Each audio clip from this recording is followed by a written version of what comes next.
Alright guys, welcome back to the second lecture of Gen-X validation fair value gap model, or you could have even say Gen-X model. So today in this particular lecture we'll be talking about how to determine your bias using validation fair value gap. Alright, and for this example or for this lecture I'm gonna be using two instrument. One is NQ and another one is from Forex pair, which would be Euro USD or probably GBP USD. All right. First of all, I kind of want you to have a look at here. All right, whatever is happening here. Let's drop down to the weekly time frame. All right. First of all, we gotta do that. So, all right, let's have a look at this price action. Now, what do you see right away here? We have swapped a major amount of sell side liquidity with this move to the downside. All right. Now, whenever I see this kind of scenario in the marketplace, I try to see if there's any validation fair value gap to the left, or maybe to the buy side of the curve whenever we are taking out a major amount of sell side. So I would probably search for something from here to here. All right. And right away I can notice this first gap. All right. Then we have another gap here as well. All right. Then if I even go a bit more lower, I think we also have this one. All right. Now, why am I using this one? Because it has also been invalidated the first time. We don't want to see bullish fair value gap. We don't want to see price to close below the low of a bullish fair value gap. All right. You don't want to see that. When you see it, you wait for price to validate that area. And when does it happen? Right there. And look at the next candle. We trade back into it and we push higher. Now, whenever I see this kind of scenario, I would draw that, all right, from the past to see if ever price revisit that area or level of interest later in time. And we could see that when price dropped sharply below all this sell side, we kind of close back above it. Now that sets the stage for bullish environment. Why? Because this is where the buyers initially engaged. All right, after a break of structure, if if there's algorithm, all right, you could even see there are some sell side liquidity right here. So when price dropped down into it, buyers didn't let sellers to take control. They closed back above it, all right, and then push the price higher. So you could say that this is a valid area, and whenever price revisit that area, they already have old position within this area, all right, and then price push back up, telling you or giving you the indication that buyers are still in control. And look what happened afterwards. This candle tried to push through it. I mean, sellers tried to push price lower but couldn't do it. All right, now if I look to the left, right there, we kind of validated right here. You know what, I'm going to talk about this after we finish the buy side of the curve. So we couldn't push lower than the next candle. We kind of opened here, created the low, but we closed back upside. Right now at that time, you gotta know that now price is probably or likely to continue going higher. Why? Buyers are in full control. And how do you know that? Well, I could also see another fair value gap that has been invalidated right here, right? Then we invalidated it right there. And if you go drop down to the lower time frame, you could probably see there has been some sort of validation on the lower time frame, probably on the daily, all right, or maybe on the hourly time frame. Let's have a look at that. All right, right there. I mean, you have to drop down to more lower time frame whenever you're looking at that. All right, so we kind of closed exactly at that level. So that's a telltale sign that, all right, buyers are pretty much controlling the price. They're pushing through their levels. All right, if sellers were in control, they wouldn't let buyers to push through their level of engagement. All right, these are the levels where buyers initially place their orders, so they don't want to see price uh like push below these levels, because they will be uh in a negative I mean in a negative environment, or maybe losing. So they would probably add more to their position and push price higher, and you could see that happening. And then if I use another gap, let me see, right there, you could even see this one. All right, we couldn't like I mean, it did close below it, but it did instantly push through it. All right, and then initially it started going higher. All right, now let's give you let's use this gap right there, and you could see whenever buyers are in control, you'll have this kind of like signature in the marketplace. It's gonna tell you that, all right, buyers are in control, and you can look for bullish environment or bullish prices in the market when price is kind of like pushing towards this level. All right, now I could also give you another example from here as well. We had this BC, or that got invalidated right there. All right, so sellers didn't let buyers to push price higher, but initially buyers got back in control, and then they literally sent price higher. Now if I drop down to the daily time frame, we can even yeah, we can refine that level. All right, there is the validation, and afterwards price just kept pushing higher. Okay, and we also had this small gap right there. That's also a validation area, even though we didn't revisit that after this close. But on the lower time frame, everything you need to put together everything on the lower time frame. Probably on the lower time frame, you had a 1 hour candle close, and then afterward you should be looking for higher prices. That's how it's done. All right, it's not just I see a candle close and I take a trade based on just that. It doesn't work like that. Now let me give you some example for a seller's environment. All right, how to know when to look for lower prices with this method. All right, now if I look at here, all right, once we swept this high, and then we also did sweep these highs, but we do not see any kind of like CBs that got invalidated within this area. But before this high got rated, I kind of see this gap. All right, I kind of see this gap that was invalidated right there. So when price closed back below it, right there, you can know price probably now gonna push price lower. All right, I mean the sellers probably gonna send price lower. Why? They are in control now. They have taken out buy side liquidity, and at this time there would probably be some sort of SMT that would give you another confluence, like as you can see here, lower highs but higher highs. But when I see this close, I would probably start looking for lower price no matter what, until we take out some sort of sell side after a market structure shift, and we do that right here. All right, price initially drops below that low and takes out all this low. And we also could see there was another gap right there. Now this is a prime example. We closed this candle below this gap, and this candle tried to push through it but couldn't, and we dropped lower. All right, and then we took out sell side, and then buyers got back their control right there when it closed above this gap, as I told you, and initially price started pushing higher. All right, let me see if I can give you another example on the daily time frame. I think we can look at the current price action. All right, I already told you, I already shared this multiple times, but as I told you, so this is a CB, right?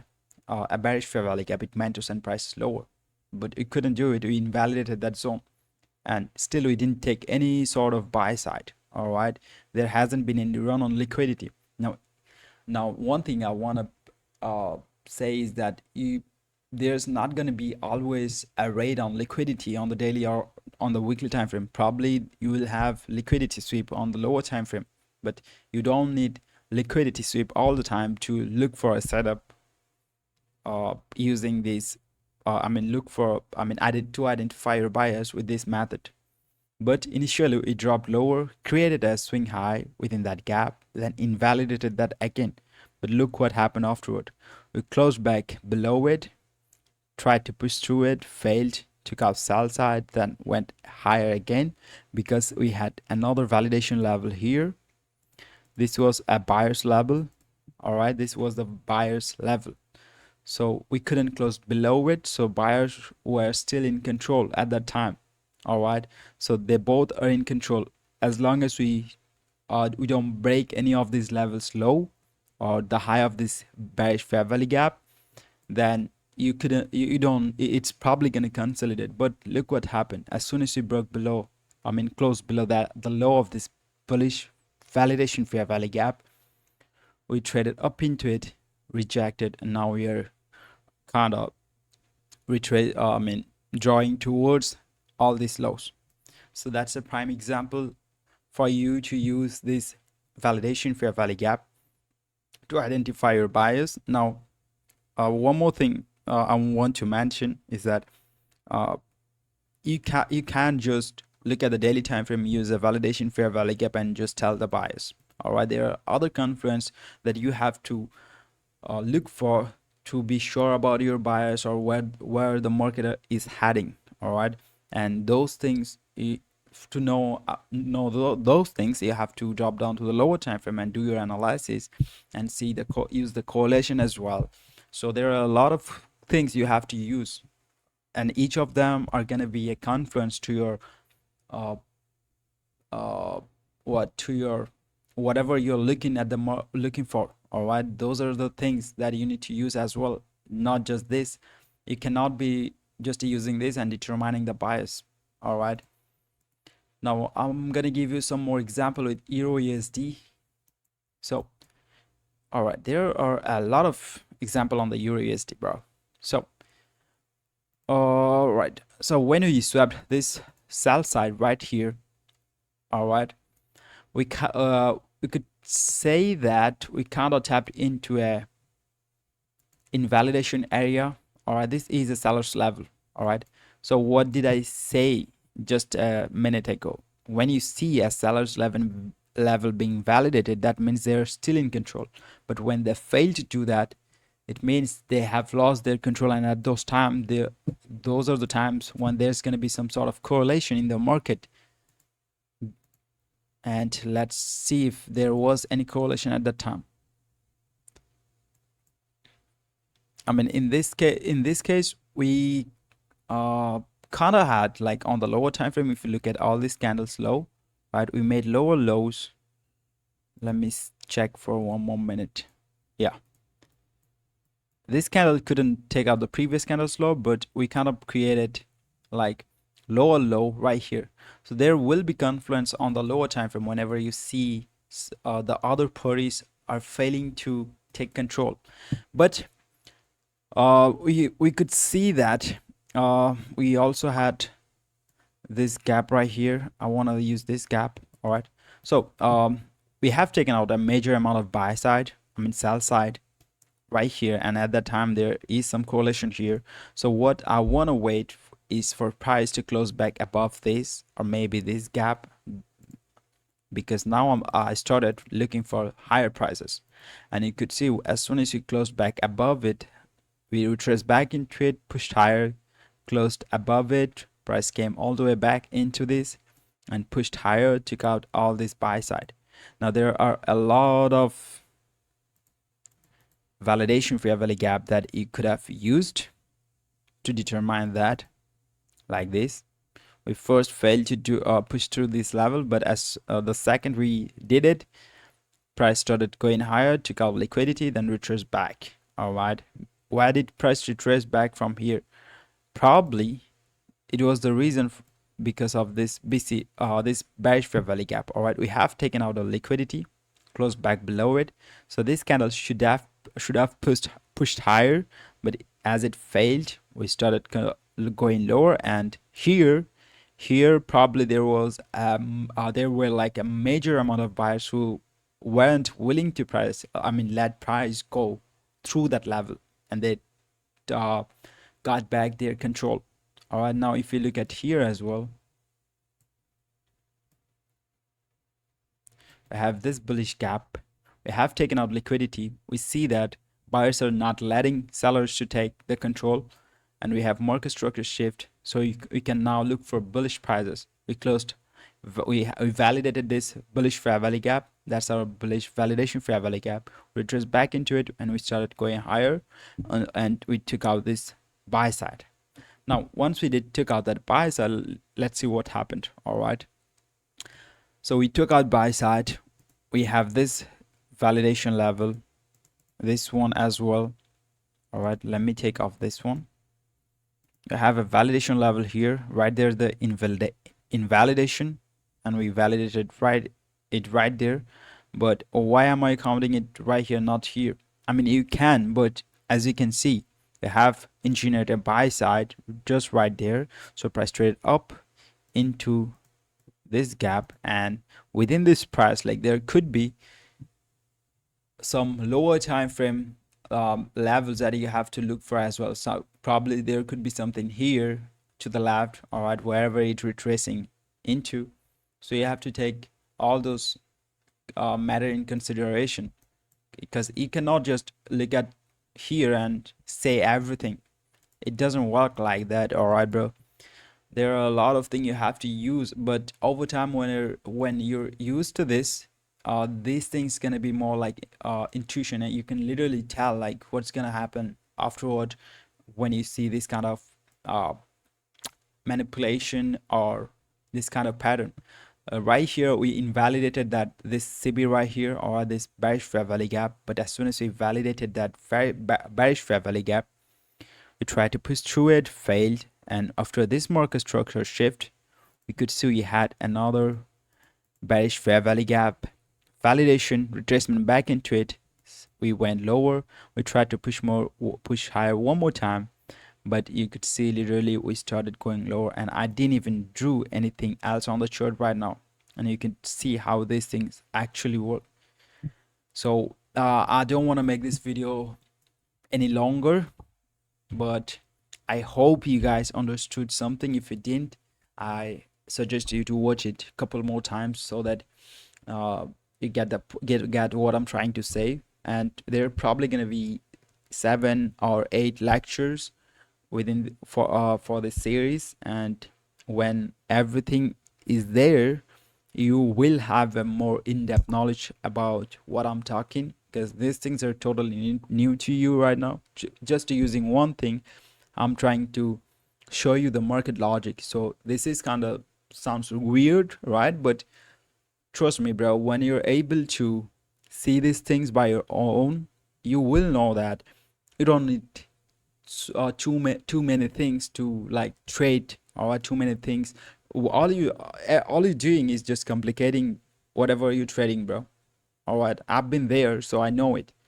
So just be patient.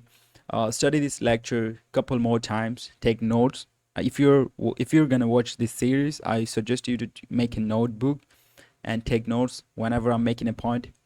Write it down so that you remember it, and go on your own chart and try to see these things apply. Tape read. Do not trade anything right now. With whatever I'm teaching, just tape read that, at least for like, I haven't put out the whole series yet, so you have to wait. Once I'm done with the series, you will have a better like understanding about like the whole model or strategy that I'm talking about, and your view to the market will totally change, bro, in a good way. All right, so be patient and tape read and take notes. All right, and I'll catch you guys onto the next one. Till then, be safe.